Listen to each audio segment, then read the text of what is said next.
Salut tout le monde, bienvenue sur l'Assemblée Jaune et Verte. Aujourd'hui, nous allons vous proposer une vidéo bilan du Mercato 2020-21 pour le début de saison du FC Nantes. Tout d'abord, la première recrue du FC Nantes cet été est Jean-Charles Castelletto. Formé à Auxerre, il fait partie de l'équipe qui a fait monter Brest en Ligue 1. Après 3 ans de bons et loyaux services, il a décidé de ne pas prolonger à Brest et est arrivé libre de tout contrat au FC Nantes dès le début du Mercato. Un autre joueur dont on a parlé lors de ce Mercato, c'est Moses Simon. Présent l'année dernière et auteur de 9 buts en Ligue 1, ces 9 buts ont fait pencher la balance en sa faveur pour que la présidence décide de lever son option d'achat qui était de 5 millions d'euros pour le club de Levante. Moses Simon, durant ce Mercato, est devenu définitivement nantais.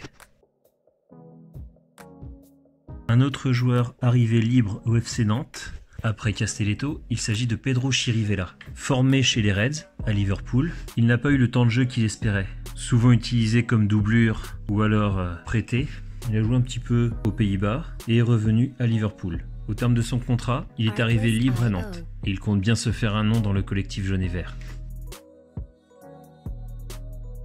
Un joueur qui est revenu de prêt depuis le club de Boulogne-sur-Mer en national, c'est Randal Kolo Muani. Il a su prendre sa chance, est maintenant titulaire et on attend de lui qu'il soit l'un des grands attaquants du 11 nantais. Jean-Kévin Augustin est arrivé dans les dernières heures du Mercato.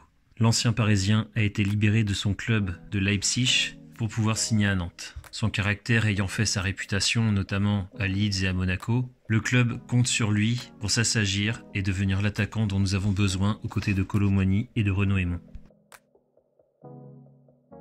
Un autre nom bien connu des supporters de Ligue 1, il s'agit de Sébastien Corchia.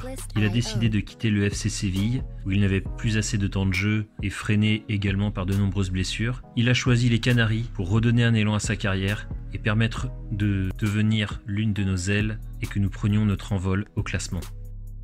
Du côté des départs cet été, un milieu défensif dont on attendait beaucoup, René Krien.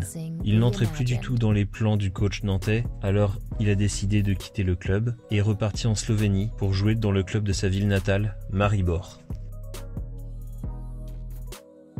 Longtemps le gardien du FC Nantes en Ligue 2 comme en Ligue 1, doublure de Rémi Rioux puis de Tatarusanu, Maxime Dupé a fait parler de lui lors de ce Mercato. Il a rejoint le Toulouse FC, descendu en Ligue 2 cette saison. Parmi les gardiens du FC Nantes qui ont quitté le club, il y a aussi Quentin Braat. Il fut prêté la saison passée au club de Niort, puis pendant ce Mercato, il a signé définitivement un chamois niortais pendant 2 ans.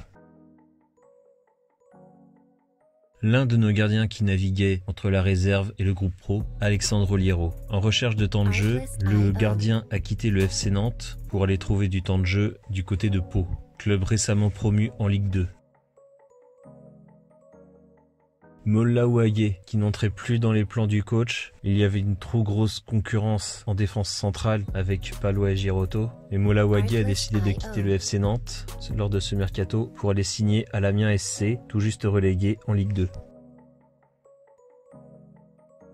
Christian Benavente, qui nous a été prêté par le Pyramide FC, formé au Real Madrid, n'a jamais su s'imposer cette saison au FC Nantes. De retour de prêt en Égypte, il est parti de nouveau pour un nouveau prêt en Belgique, à l'Antwerp. Lucas Evangelista, lors de ce Mercato, était revenu de prêt, puis le Victoria Guimarães, club portugais, et le FC Nantes a décidé de le prêter à nouveau pour le club brésilien de Bragantino, tout juste promu en D1 brésilienne. Bon courage à lui pour cette saison. Un attaquant qu'on aurait pu espérer dans le groupe pro du FC Nantes cette saison, Eli Youan. Eli a finalement été prêté par le club direction la Suisse pour le club de Saint-Gall. Encore un joueur bien connu des supporters de la réserve du FC Nantes, Josué Omaou, qui a disputé très peu de temps avec le groupe pro, a signé au FC Lorient lors de ce Mercato 2020-21. Bonne chance à lui avec les Merlus.